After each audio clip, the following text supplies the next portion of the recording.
Muy buenas tardes. La Secretaría de Educación Jalisco les da la más cordial bienvenida. Yo soy Carlos Gabriel García Ramírez, director de Secundaria General, y me da muchísimo gusto estar aquí con ustedes y compartir este espacio que hemos preparado desde hace ya muchísimo tiempo para que ustedes aprendan, para que ustedes conozcan una herramienta más y que puedan aplicar estos conocimientos en su labor, sea cual sea, en la docencia, como directivo. Este es un taller en donde nos enseñan, a cómo utilizar mejor nuestra mente. El nombre del taller es Aporte de la neurociencia a los retos actuales de la educación, por Gerardo Meléndez. Él es un máster en neuropsicología por la Universidad Complutense de Madrid, especialista en neurociencias por la Universidad de Stanford. Participó en el laboratorio de neurofisiología con los doctores Manjarrés y Balbuena, con experimentación electrofisiológica con animales y humanos. Ha desarrollado estudios en neuroanatomía y disección cerebral con animales y tejidos humanos en la Escuela Superior de Medicina del IPN, así como en la UNAM. Miembro de la mesa directiva y presidente de la Sociedad de Psiquiatría y Psicología del 2019-2021. Profesor de la Cátedra de Neuropsicología en España, Italia y algunos países más de América Latina. En la actualidad desarrolla tecnología de mapeo cerebral para evaluar trastornos de neurodesarrollo y trabaja en la práctica clínica privada atendiendo a niños y adultos con autismo y trastorno por déficit de atención. Estamos en las mejores manos para recibir esta capacitación. No lo voy a hacer más extensivo, creo que yo estoy encantadísimo y ustedes verán que mis palabras no son nada falsas. Bienvenidísimo, Gerardo. Gracias. Gracias. Bueno.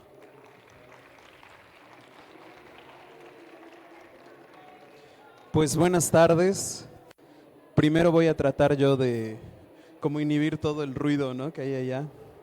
Y espero que se escuche bien mi voz. ¿Se escucha hasta allá atrás? Sí. No. Algunos sí, algunos no. Entonces, bueno, voy a tratar que cuando no me escuchen, me levantan la mano, o si veo que alguien se está durmiendo, le aviento la bolita. Bueno, pues como dice una canción, ¿no?, uno vuelve siempre a los viejos sitios donde amó la vida. Y yo le agradezco a los maestros, a todo el equipo del Recrea. Tuve la oportunidad de poder estar con ustedes la edición anterior, el 2022, y en cuanto me hicieron la invitación hace unos meses de venir, hice un espacio para poder estar aquí. Yo vengo de la ciudad de Puebla, no es mucho, ahí nací, ahí crecí, ahí estudié la licenciatura en psicología y bueno, ya escucharon que después anduve yendo y viniendo por aquí y por allá. Y me gustaría saber si hay alguien del año pasado. Levante la mano. Miren, a ver, uno nada más. Bueno. Entonces, así como en los laboratorios, va a ser mi instructora, ¿no? Bueno, pues ya escucharon mi formación. Al principio fue muy experimental en la carrera de psicología. A mí siempre me llamó la atención el tema de la atención clínica. Entonces yo me imaginaba en mi diván con mis pacientes y esa era mi idea en la universidad. Pero al ir conociendo tantos enfoques de qué era el ser humano, la mente y cómo funcionaba, pues como algunos de ustedes a lo mejor, en lugar de tener más certezas, tenía más incertidumbres. Yo decía, bueno, ¿y cuál será el mejor modelo para abordar los trastornos clínicos en general? Y entonces descubrí el área de la neurociencia, que dentro de todas las disciplinas, ¿verdad?, que tradicionalmente la medicina tiene para el estudio del cerebro, es la, entre comillas, más nueva, ¿vale? Las neurociencias en Estados Unidos fueron constituidas a finales de la década de los 70. Y desde los 70, ¿no?, los 70, los 80, se decía que la década del año 2000 iba a ser la década del cerebro, de los grandes estudios, descubrimientos, y así ha sido en muchos aspectos. Hoy conocemos mucho más el cerebro, por ejemplo, que la galaxia, ¿no? Y decimos que el cerebro está constituido por más de 86,000 millones de neuronas, ¿vale? Entonces imagínense, conocimiento que hace unos 10 o hace unos 20 años realmente no teníamos. Y bueno, yo me interesé por esta área. Lo primero, que es algo que he venido diciendo desde hace muchos años, cuando hablamos de neurociencia, pues debemos conocer el cerebro, la neurona. Entonces yo era tan concreto que dije, bueno, entonces lo primero que voy a estudiar es el cerebro. Y un día en una publicidad de Facebook vi a un doctor con su bata, su cubrebocas, su gorro, haciendo disección cerebral. Y entonces mandé un mensaje, eran los residentes de neurocirugía de la UNAM. Y yo, estudiante de psicología, ¿verdad? Siempre con esa intención, ese ímpetu de conocer más, mandé mi mensaje. Y el médico, el doctor Julio César Pérez, dijo, bueno, yo le dije, soy estudiante de psicología, me interesa estudiar el cerebro. Él me dijo, bueno, pues este es un curso especializado para los neurocirujanos, pero si tú pagas tu curso y vienes a la Ciudad de México, no hay ningún inconveniente. Entonces pagué mi curso, me inscribí y desde entonces, eso les estoy platicando el 2012, 2013, he estado estudiando constantemente lo que es el cerebro. Y después, como escucharon, participé en los laboratorios de neurofisiología. Mi trabajo de tesis fue precisamente con registros electroencefalográficos de múltiples trastornos y demás.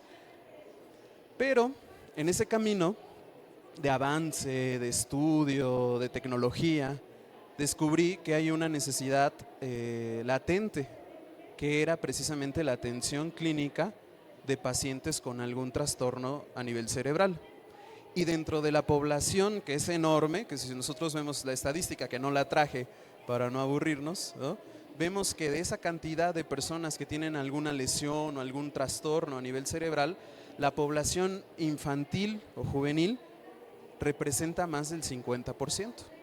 Entonces, casi la vida, la práctica, me llevó a, en la actualidad, trabajar con los niños en el consultorio, en sesiones de 1 hora, evaluando trastornos como lo son el autismo, la discapacidad intelectual, el déficit de atención. Mi idea inicial fue irme al laboratorio con las ratas, a abrir cadáveres, ¿verdad? Todavía lo hago, pero en la práctica clínica yo me he desempeñado con niños y adolescentes. Y entonces, si se dan cuenta, el título de la conferencia de hoy es los aportes de la neurociencia a la educación. La neurociencia, si nosotros queremos definir la neurociencia, hay quien lo define como una disciplina, pero en realidad la neurociencia es un conjunto de muchas disciplinas. Les decía, históricamente la neurociencia la relacionamos con el estudio del cerebro médico, ¿no? El estudio médico, la disección, los estudios de neuroimagen. ¿Alguno ha visto una tomografía? ¿Ha visto un electroencefalograma? A ver, levanten la mano quien ha sido paciente o sujeto o ha aplicado alguno de estos estudios. Muy bien, por allá, sin miedo, 2, 3, 4, 5, eso, ahí con miedo dicen. Yo también, ¿verdad? Me han aplicado esos estudios. Y por ejemplo, un electroencefalograma, mañana voy a hablar sobre el uso del electroencefalograma y de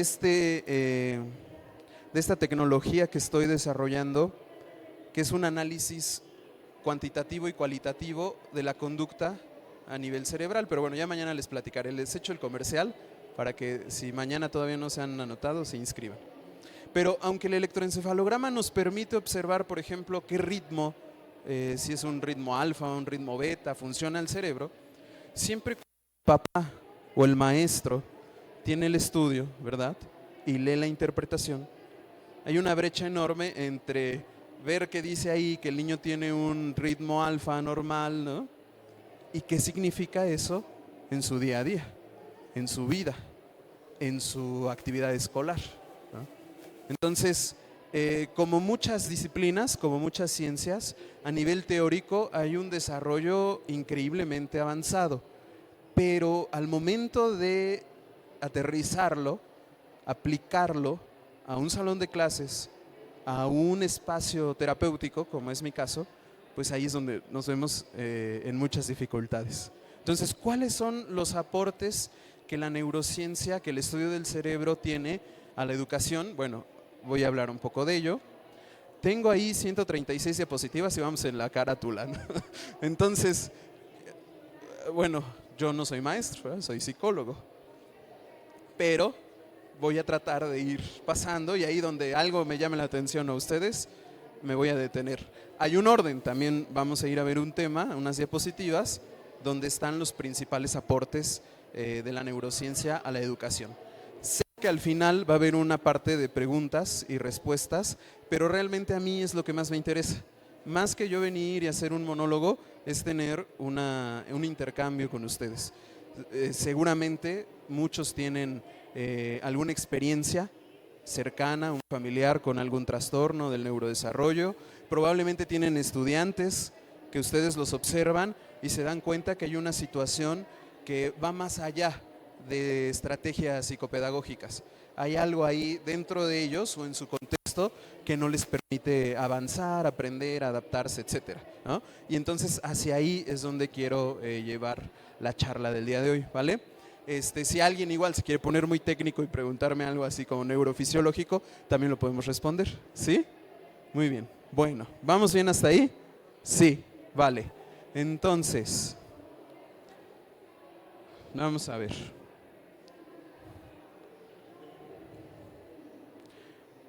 Bueno, miren, esa foto impresionante del laboratorio de anatomía del doctor Julio César Pérez de la UNAM, es una foto de un cerebro humano real, un corte medial. Y les decía, a mí no me gusta hablar de algo que lleve el apellido neuro sin antes saber un poquito del cerebro. Yo les digo a mis estudiantes, por ejemplo, en el curso de disección, si hoy ustedes se van con la idea de que su cerebro se conoció a sí mismo, ya con eso me doy por bien servido, ¿no? Entonces, fíjense qué interesante es en términos reales aprender sobre el cerebro. Pero bueno, es sin duda un área de estudio muy compleja, que lleva muchos años, que requiere de otras disciplinas y que bueno, aquí la cuestión sería, como maestro, ¿desde qué punto estoy? ¿No? ¿Desde qué trinchera me encuentro? Y puedo tener acceso a aprender sobre esto. ¿Qué importancia tendría? Saberme los lóbulos, las estructuras, mucha. Y ahorita vamos a ver cómo, por ejemplo, una de esas tantas disciplinas de la neurociencia, que es la neuropsicología, a ver, lo cambiamos. Gracias. Tiene una teoría dinámica del funcionamiento cerebral, ¿vale? Bueno, entonces ahí está esta foto, muy bonita. Los que son muy sensibles o susceptibles, una disculpa, ¿vale?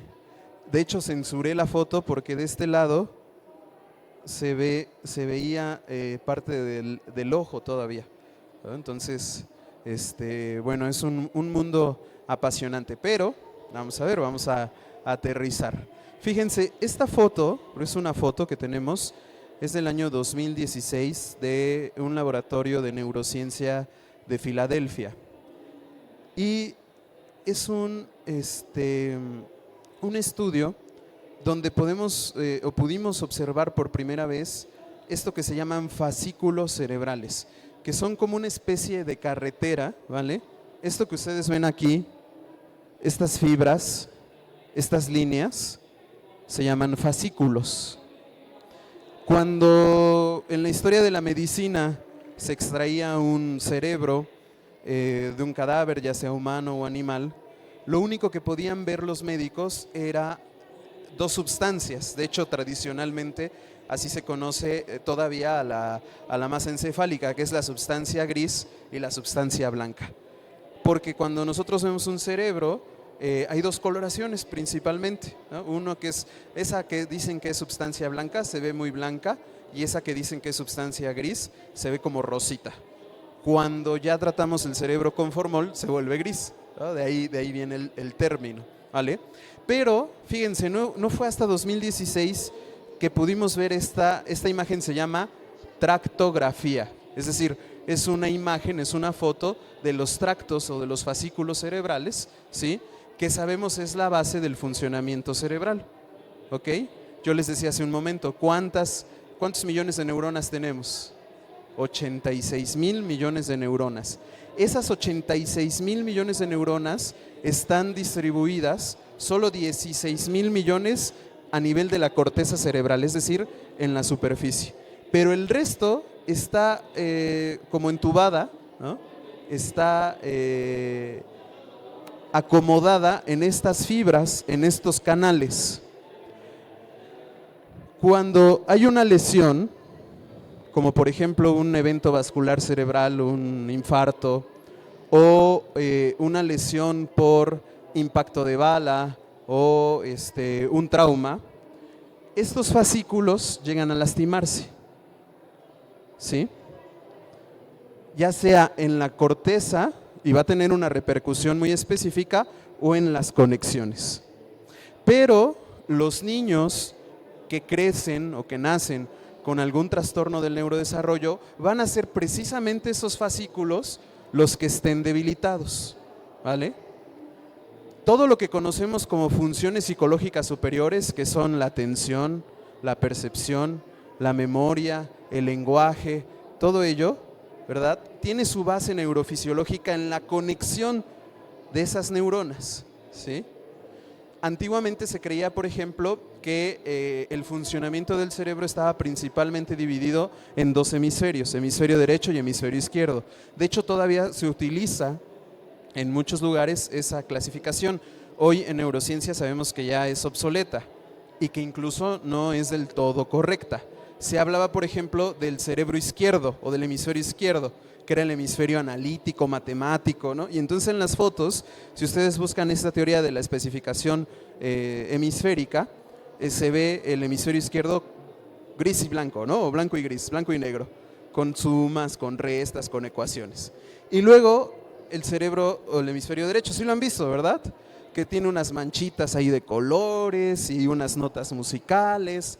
Y bueno, esa era una clasificación básica que les digo, ha quedado relegada, porque en realidad en neuropsicología hoy hablamos de sistemas funcionales, no hablamos de especialización hemisférica. También en educación, por ejemplo, me estoy adelantando, ¿verdad? Se habla mucho de los estilos de aprendizaje. Un niño es auditivo, un niño es visual, un niño es kinestésico, ¿verdad? Y otros ven gente muerta. Ah, no es cierto. Esos ya son psíquicos, ¿no? No. Regresemos. Así soy, ¿eh? Porque de repente sí veo que como que un pequeño paréntesis. En la licenciatura una vez un maestro que era una celebridad dio un curso de hipnosis. ¿Han oído hablar de la hipnosis? De esos mitos de la psicología. Les decía, yo me imaginaba en el diván ahí, ¿verdad? Y todavía tengo un poco de Freud porque traigo mi barba y mi pipa, ¿no? Entonces dicen que genio y figura hasta la sepultura. Y entonces entro a la clase de hipnosis, me siento hasta enfrente como los que están aquí, y entonces el maestro se incomoda y me dice, oye Gerardo, deja de verme así porque el que va a acabar hipnotizado voy a ser yo, ¿no? Porque yo tenía tanta curiosidad que estaba así con los ojos puestos en él. Entonces cuando veo que su tono de activación cortical de ustedes va bajando, ahí suelto un chiste, ¿vale? Bueno, regresamos. Entonces, hablábamos de los estilos de aprendizaje. Porque a veces también me pierdo, entonces los de aquí adelante y mi asistente, que acabo de nombrar hace unos minutos, ayúdenme a regresar porque ya les voy a acabar platicando de la historia de la invasión de los espartanos a Troya. Bueno, entonces, auditivo, visual y kinestésico.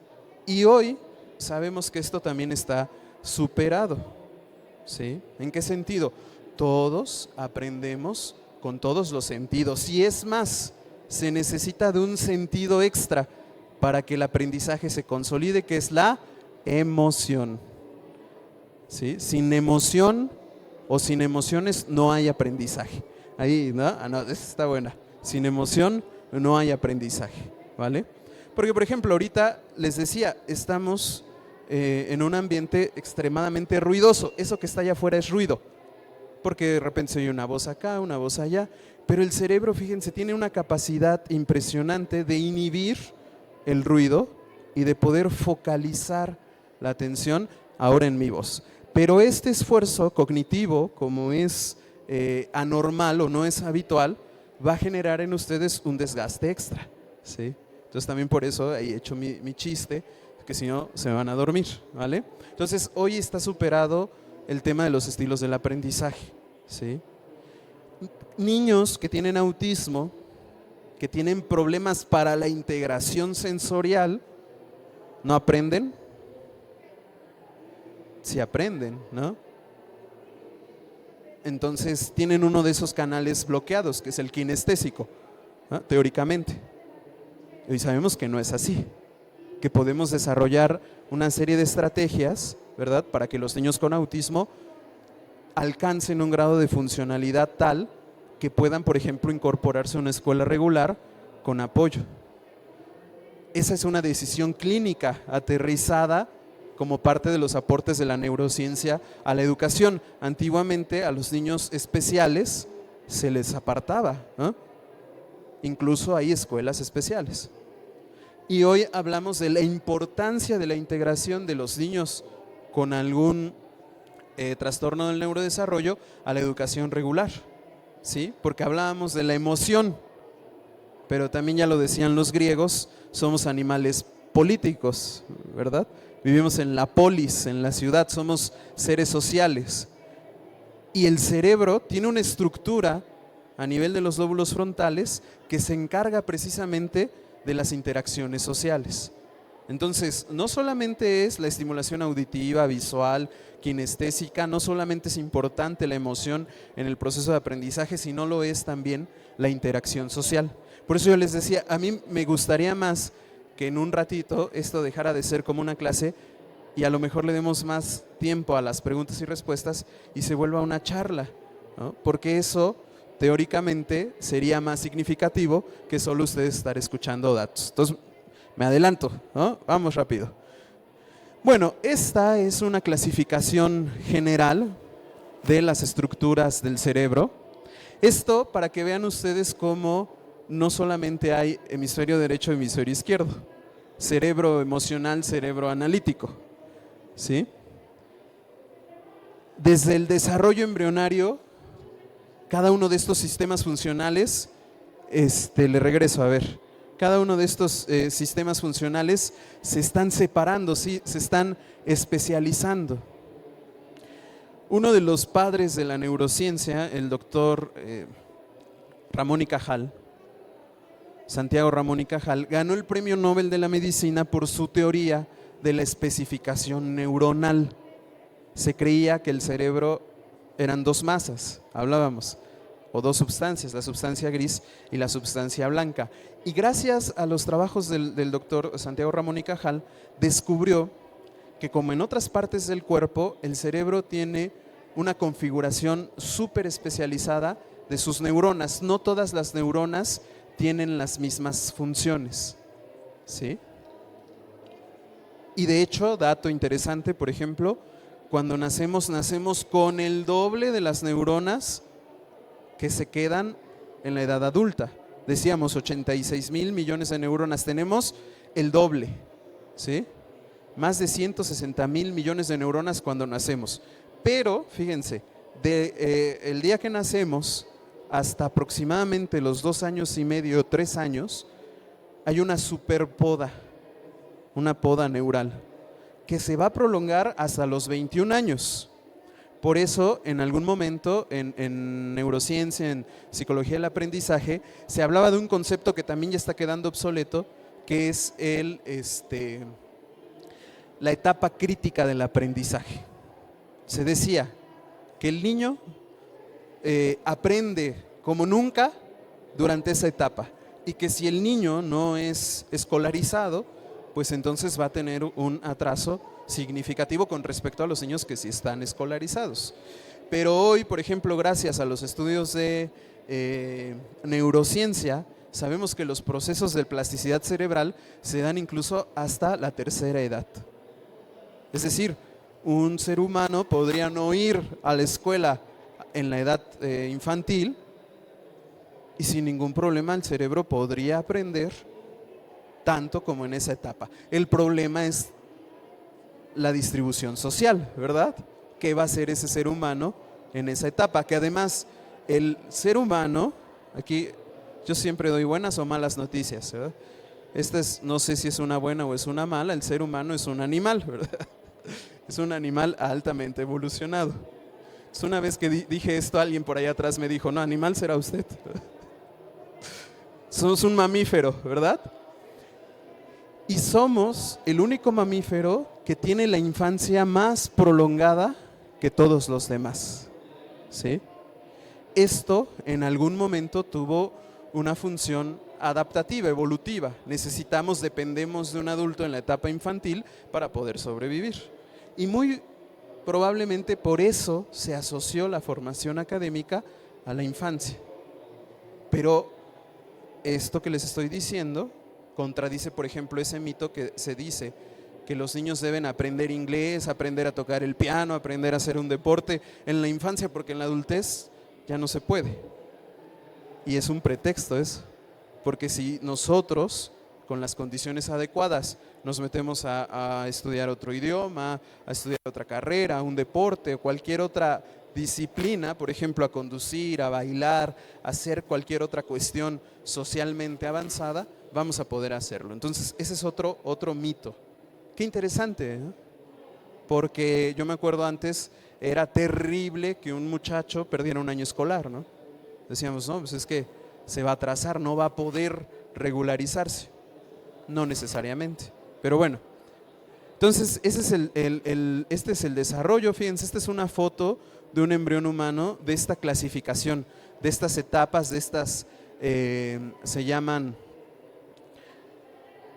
vesículas primarias, es la formogénesis, y de cómo se van separando, se van dividiendo esas células y forman un protocerebro.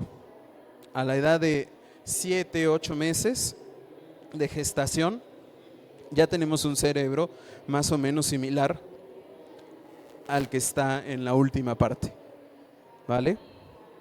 Y bueno, tenemos aquí otra clasificación, por ejemplo, el mielencéfalo, el metencéfalo, el mesencéfalo, el diencéfalo y el telencéfalo. Yo siempre digo que esta clasificación es como un hotel, ahora que estoy en el hotel, ¿eh? Entonces, en el piso 7 está la alberca, ¿verdad? En el piso 1 está el comedor. En planta baja está la recepción. Esta es una clasificación así. Dependiendo de cada nivel, el cerebro va recibiendo un nombre. Y después tenemos esta otra clasificación clásica que funciona, que está vigente, que es la clasificación de los lóbulos frontales. Seguramente han escuchado que tenemos un lóbulo occipital, un lóbulo temporal, un lóbulo parietal y un lóbulo frontal. Bueno, de hecho tenemos dos, porque estamos hablando de dos hemisferios, dos occipitales, dos temporales, dos parietales y dos frontales. Y cada uno de estos lóbulos tiene unas funciones asociadas. Pero vean, esta es otra clasificación. Esta es la clasificación de los neurocirujanos. Se llama mapeo de Brodmann. Entonces, ¿qué va de los lóbulos, verdad? Que son 4. ¡Ay! ¿Qué pasa? Ahí está. A esta otra, que hay más de 40 zonas de especialización cerebral. Y bueno, aquí les voy a presentar rápidamente algunas de las estructuras más importantes. El bulbo raquídeo, la protuberancia o puente. Estos dos, el bulbo raquídeo y la protuberancia o puente, se conocen como el tallo cerebral. Regula las funciones autónomas, vitales y no vitales. La respiración, el ritmo cardíaco, el sueño, el asco, ¿no? la conducta del vómito, por ejemplo, el estornudo, ¿no? Hay un reto en TikTok que según si tú haces no sé qué movimiento, pum, la persona estornuda, ¿no? Falso, porque el estornudo es una respuesta autónoma. No vital, porque podríamos vivir sin estornudar, pero no podemos vivir sin el control del ritmo cardíaco, por ejemplo. Y eso yo no lo controlo. Eso que, por ejemplo, se ha estudiado con los monjes tibetanos, que la meditación, ¿no?, hace que la persona pueda llegar a un estado alterado de conciencia tal que el ritmo cardíaco se reduce al punto de poder quedarse en ese ritmo 200 años. ¿He escuchado eso? Pues es un mito, ¿verdad? Porque estas funciones vitales y no vitales autónomas son. Y qué bueno, ¿verdad? Porque si no, por ahí habría una gran población que diría, pues ya que se apague, ¡pum!, ¿no?, lo apagamos. Entonces eso es vital y no vital autónomo. Luego había una comedia que decía un niñito, ¿no? Me suda el cerebelo, creo. ¿Se acuerdan? No, es cultura popular mexicana. Bueno, ahí, como dicen en mi pueblo, yo le voy midiendo el agua a los tamales, ¿verdad? Voy viendo ahorita, les aporto datos más sofisticados. Pero bueno, ¿el cerebelo de qué se encarga? Se encarga de la coordinación de los movimientos finos y secuenciales. Por ejemplo, alguien que toca el piano tiene una sobreespecialización a nivel cerebelosa. Pero no solo eso, también el cerebelo controla lo que es el equilibrio, ¿vale?, la marcha. Hay un trastorno, que es el trastorno de Arnold-Chiari, que está dentro de la clasificación de los trastornos poco frecuentes o de los trastornos, las llamadas enfermedades raras, que tuve la oportunidad de estudiar en el 2016 en la Universidad de Deusto, en Bilbao, España. En esa universidad se especializaban en enfermedades poco frecuentes. En España les dicen enfermedades raras, pero en México eso suena raro, ¿verdad? Entonces yo opto por el segundo término, que es poco frecuentes. Y la enfermedad de Arnold-Chiari es una enfermedad genética que hace que precisamente el cerebelo no se desarrolle. ¿Cuáles van a ser las repercusiones? Los niños tienen algo muy parecido a lo que se conoce como parálisis cerebral, ¿no? Son niños que van a quedarse en una silla de ruedas. Y se ha visto, por ejemplo, que el cerebelo también tiene una función cognitiva. Tradicionalmente la cognición, o esto de las funciones psicológicas superiores, estaba asociada a las estructuras de la superficie de la corteza cerebral. Hoy sabemos que también el cerebelo puede tener una implicación importante en el desarrollo cognitivo. Ahí les va, algo práctico y aterrizado de lo que estoy diciendo. El desarrollo cognitivo de una persona está íntimamente relacionado con el desarrollo físico de esa persona. Si una persona, si un niño se mueve, juega, ¿verdad?, aprende una coreografía, una marcha, estimula su cerebelo, esa estimulación física, motora, va a tener una repercusión directa con el desarrollo cognitivo. Yo en el consultorio les digo a los papás, hay 3 reglas de oro para todo proceso terapéutico. La primera, que el niño realice sí o sí una actividad física. En mi tiempo, yo vivo en un lugar donde a unas calles hay una universidad y estaba o está todavía el equipo de fútbol americano. Yo siempre he tenido un mal, que es un callo sexual, dicen, ¿no es cierto? Que es que siempre he sido gordito. Y entonces mi mamá me decía, hijo, vete a jugar fútbol americano, ¿no? Entonces, desde los 12 años hasta los 17 más o menos, iba al equipo de fútbol americano. Y cuando mis vecinos o mis amigos o mis familiares se enteraban que yo estaba en el fútbol americano, pues como que creían que yo era fresa. ¿Se ocupa esa palabra aquí en Guadalajara? Sí, en Puebla y en la Ciudad de México igual, fresa, ¿no? En España les dicen pijos, ¿no?, los pijos. Y no sabían que yo estaba becado. Yo no pagaba nada, yo iba a entrenar y como era bueno para los trancazos, me quedaba. Pero ¿a qué voy? hace 20 años, hace 30 años, practicar una actividad o una disciplina deportiva era un lujo, ¿no? Y a mí me cuesta mucho trabajo todavía con papás de mi generación, ¿verdad? Explicarles que la actividad física no es un lujo, que no es un privilegio, que el niño vaya a clases de natación, a clases de taekwondo, ¿verdad? A clases de fútbol, no es pertenecer a un estatus socioeconómico alto, ¿verdad? Donde el resto de los demás niños no pudieran o no pueden acceder. Entonces esto es importantísimo. Yo creo que una de las repercusiones del estudio de la neurociencia a nivel de políticas públicas es la importancia, y yo sé que no tengo autoridad moral para decirlo, ¿verdad?, sobre la importancia de la actividad física. La actividad física en la edad escolar es indispensable. Así como el niño, segunda ley, ahí les va, esta seguro la conocen, para que un niño tenga un buen desempeño escolar necesita comer bien. Y en la entrevista clínica yo les pregunto a los papás, ¿cómo come el niño? ¿Cómo calificarían la alimentación del niño? Y me dicen, excelente. Excelente, doctor, porque mire, se come 2 semitas. ¿Han probado las semitas? Unas tortas secas, no como las de ustedes, ahogadas, no, ellas son secas, pero son muy sabrosas, con aceite de oliva y no, ya vi sus caras que no les gusta. Es que es cocina francesa, no cualquiera.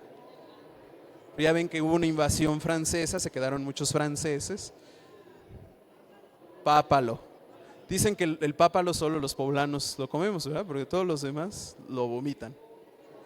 No, en serio, la semita es un alimento de origen francés. Bueno, ya no nos vamos a meter en temas culinarios, ya se despertaron un poquito. Entonces dice la mamá, se come 2 semitas. Bueno, yo que soy de buen diente me como una, ¿no? Son unas tortas gigantes. Bueno, el niño se come 2 semitas, toma 3 vasos de refresco, 10 minutos, madre santa.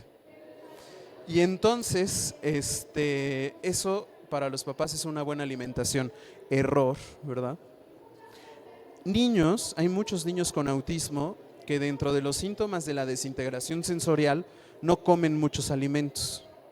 Ustedes quieren saber si un niño que observan y los papás, los maestros tienen duda, ¿no?, sobre si puede o no tener autismo, pregunten sobre su alimentación. Son niños que no comen carne, son niños que no les gustan las texturas de muchas comidas, o los caldos, o las sopas. Son niños que les encantan comer carbohidratos, papas, pastas. Y no se diga dulces, ¿verdad? ¿Les suena? Sí. ¿Por qué? Porque el cerebro está haciendo una demanda, un gasto energético tal que le reclama a ese niño consumir muchos carbohidratos, muchos azúcares. Entonces, un signo de niños que tienen el trastorno del espectro autista es su alimentación. Tercera regla, el niño debe dormir bien. Y dormir bien no solo significa en un buen colchón, ¿verdad? Ya iba yo a hacer no estamos en la televisión, el comercial, ¿no?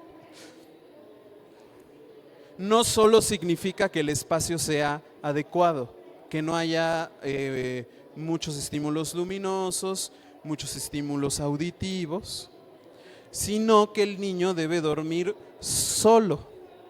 Yo en esa parte de la entrevista les digo, esta es la calificación para ustedes como papás, porque todo lo demás es para los niños, pero esta es para ustedes como papás. Y hay 2 aspectos, uno es el psicológico. Dormir solo promueve la independencia.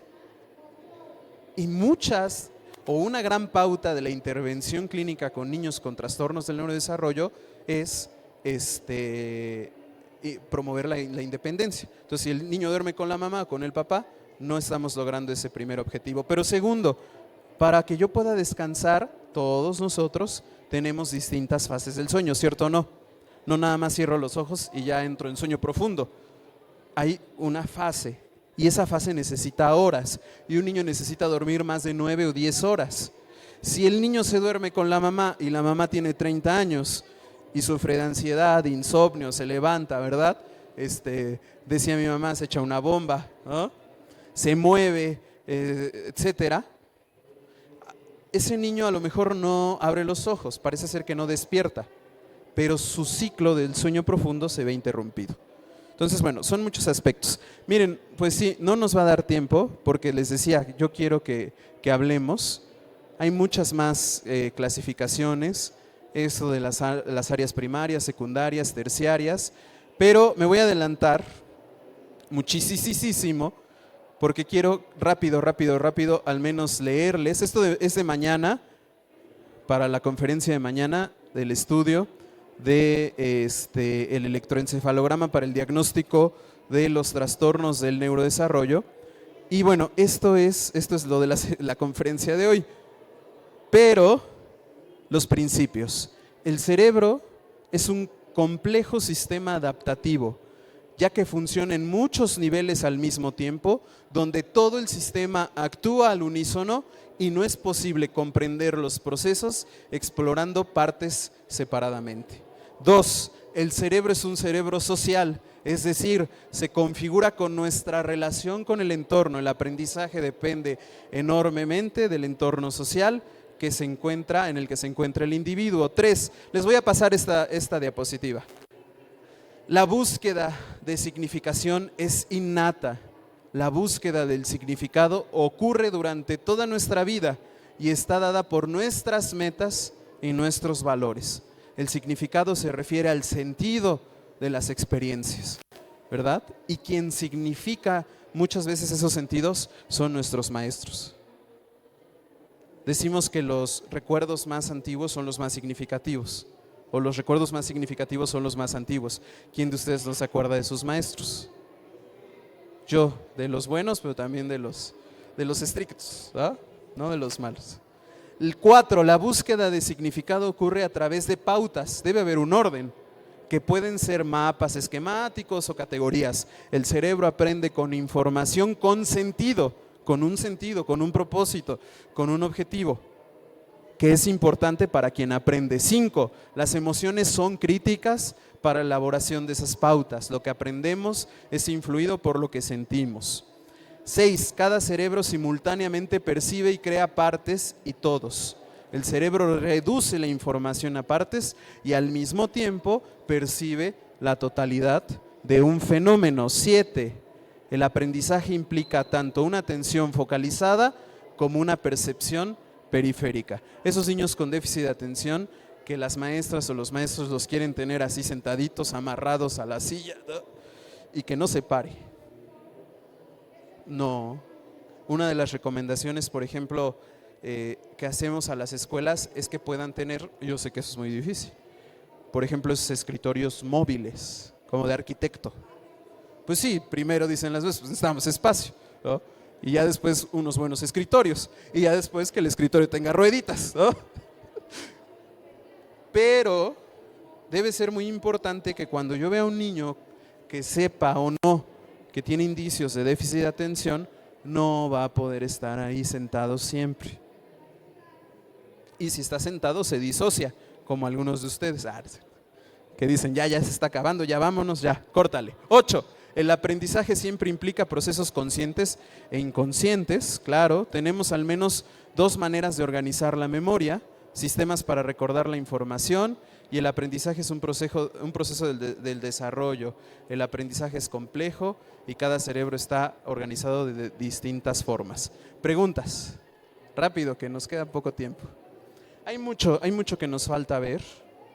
Yo estoy pensando decirle al maestro Ramón, que es quien me invitó, que a ver si pudiéramos a lo mejor abrir un curso, un seminario, un diplomado, ¿no? Yo encantado de venirme más días a Guadalajara, porque una de las conclusiones de esta presentación es: no son los aportes de la neurociencia a la educación. Hay una nueva disciplina de la neurociencia que se llama neuroeducación y necesitamos neuroeducadores. Y ese reto les corresponde a ustedes. Ya hasta me dio así como A ver, y ahí se van pasando el micrófono. Bueno, pues buenas noches. La verdad que muy interesante todas sus aportaciones, toda esta información. Y a mí tengo una duda. Ya con este nuevo plan y programas, pues a nosotros se nos dice que tenemos que incluir y hacer actividades inclusivas para todo este tipo de niños con pues, necesidades educativas especiales, ¿verdad? Como lo son trastorno por déficit de atención, trastorno del espectro autista. Entonces, con todos esos conocimientos que usted tiene, porque nos dejan toda la chamba al maestro, ¿verdad? ¿Usted lo cree posible? Porque ahorita nos está viendo como muchas condiciones en las que estos niños se deben de estar, y principalmente pues un maestro con 35, 45 alumnos en un espacio muy pequeño, que tenemos que hacer adaptaciones curriculares. ¿Es posible? Bueno, yo a veces sí peco de optimista y yo creo que es posible. ¿Por qué? Porque a pesar de estos retos de los que hablamos, decíamos que el cerebro es un cerebro social. Y repito, aprendemos más con la relación de nuestros pares y de la modulación de un adulto que nos va marcando la meta, el camino, el objetivo, que a lo mejor nada más transcribiendo, por ejemplo. Entonces, muchas de las actividades, de las estrategias de intervención, por ejemplo, una forma de evaluar y de intervenir con los niños es a través de lo que conocemos como terapia de juego, ¿no? Porque al niño no es que lo metamos al consultorio y saquemos un péndulo y ahí estemos. ¿Quién sabe cómo se imaginan que son las terapias? La intervención infantil es a través del juego. La evaluación es lúdica y la intervención es lúdica. Y hay algo que se llama juego social, juego de roles, juego funcional. A través de esas actividades, por ejemplo en Puebla, hay preescolares donde ya se está aplicando esta metodología. Entonces, gran parte de la metodología que se utiliza en los colegios es a través de este tipo de actividades. Pero bueno, es posible. ¿Hasta cuándo vamos a tener ese modelo? No lo sabemos. Hace 20 años el boom, o hace 50, era el modelo Montessori, ¿no? Por ejemplo. Ahora ya el modelo Montessori también tiene muchas críticas y debe ser reestructurado. Debe crearse un nuevo modelo, sin duda. Otra pregunta. A ver. Sí, buenas tardes. Buenas tardes. ¿Cuál sería el perfil docente dirigido desde la neuroeducación, desde la neurociencia, como una necesidad actual para salir de lo tradicional? Entonces, ¿cuál sería entonces ese perfil docente visto desde su óptica? Sí. Sería interesante escucharlo. Gracias. Mire, hay una máxima para todo proceso psicoterapéutico y yo creo para todo proceso, que es la flexibilidad cognitiva. Yo creo que una característica esencial de un maestro que quiere introducirse a esta área de la neuroeducación necesita un nivel de flexibilidad muy alto, porque se dan cuenta hay muchos conocimientos muy técnicos, muy médicos, muy neurofisiólogos, que a cualquiera dice, chin, ¿no? Llevo 20, 30 años estudiando, siendo maestro, oye, espérame, ¿no? Entonces, en la formación de estos neuroeducadores, esta información debe estar sintetizada, ¿verdad? De tal forma que, porque por ejemplo, de ahí los terapeutas sabemos de la importancia del trabajo de los profesores. Un niño con déficit de atención se porta perfecto en el consultorio porque está 1 hora y porque juega. Pero cuando ese niño está en la escuela, la maestra o el maestro lo quiere ahorcar, ¿no? Entonces, ahí es donde decimos de la importancia que los maestros apliquen, ¿verdad? Todas estas estrategias psicopedagógicas que ustedes ya saben, pero hoy con estos aspectos que les di, por ejemplo, muy concretos, ¿no? La importancia del buen dormir, del buen comer, de la actividad física, que no solamente hay 3 canales de aprendizaje, ¿no? Que no hay un cerebro emocional y uno racional, de la importancia de la emoción, de estos principios básicos. Yo creo una característica de un profesor, de un maestro, es la flexibilidad cognitiva. esa apertura a poder adquirir conocimientos, y necesitan también, claro, de nuestra parte, alguien que pueda sintetizar esos conocimientos, ¿no? Entonces, bueno, otra pregunta, creo que por acá, ¿verdad? A ver, ahí está. ¿Cómo vamos? La última, híjoles. Bueno, yo voy a andar por acá, entonces, si alguien me ve en el pasillo, salúdeme, ¿verdad? Y si gustan, podemos ir comentando. Sí, también nos podemos tomar una foto, claro. A ver, maestra. No solamente la parte individual que ya se tocó, sino la parte institucional. Desde las políticas públicas del Estado de Jalisco, ¿qué hacer para formar neuropsicoeducadores? Sí, ese sería mi planteamiento. Claro. 2, 3 puntos que tú nos quisieras aportar. Porque hay una parte, como dices, de la responsabilidad individual de la formación de cada uno, pero debe haber un sustento, un orden también jurídico, legal, ¿no? Entonces, sin duda, el tema de la formación en estos temas debe ser uno. Esto mismo que la maestra acaba de plantearnos, de la necesidad de formar psiconeuroeducadores, se habla desde los neuropsicólogos, ¿no? O sea, es que en todas las disciplinas pasa, ¿sí? Yo les decía, la estadística de las personas con algún tipo de lesión o trastorno del neurodesarrollo es altísimo, pues la población de médicos, neurólogos, especialistas es bajísimo. Luego, de especialistas de neuropsicólogos es bajísimo, ¿no? Entonces, si ya llevamos más de 40 años promoviendo esto, y no alcanza, pues entonces los planes de formación de los maestros, desde mi perspectiva, deberían ir orientados a ese aspecto. 2, debemos involucrar a los maestros en el aspecto clínico.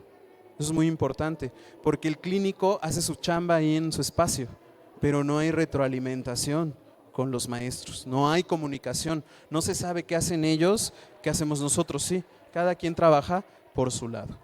Y 3, bueno, mañana voy a hablar, por ejemplo, de esas herramientas que un servidor, estamos desarrollando una herramienta para que sin la necesidad, fíjense, de hacer un electroencefalograma, podamos conocer cuál es el funcionamiento global de esas estructuras. Y esa tecnología, ese software, nos da un mapa, por eso se llama mapeo cerebral, en colores. Entonces nos dice, esta estructura es verde, esta estructura es amarilla, esta es naranja o esta es roja. ¿Qué implicación tiene en la conducta y en el aprendizaje? Hay muchas tecnologías que se están desarrollando. Entonces yo creo que esas podrían ser 3 pautas. La formación, ¿no? Involucrarnos en el aspecto clínico, hacer un trabajo inter o multidisciplinario mayor, y pues sin duda también, ¿no? Buscar esta cuestión no solamente individual, sino también a nivel de políticas públicas para que estos temas cada vez más vayan permeando, ¿no? En los maestros. Quien hace un trabajo de diagnóstico más importante de todas estas situaciones son ustedes, no somos nosotros. Todos, casi el 80% de los pacientes que yo tengo vienen referidos de las escuelas, no de los papás o de otro médico. Bueno, muchas gracias.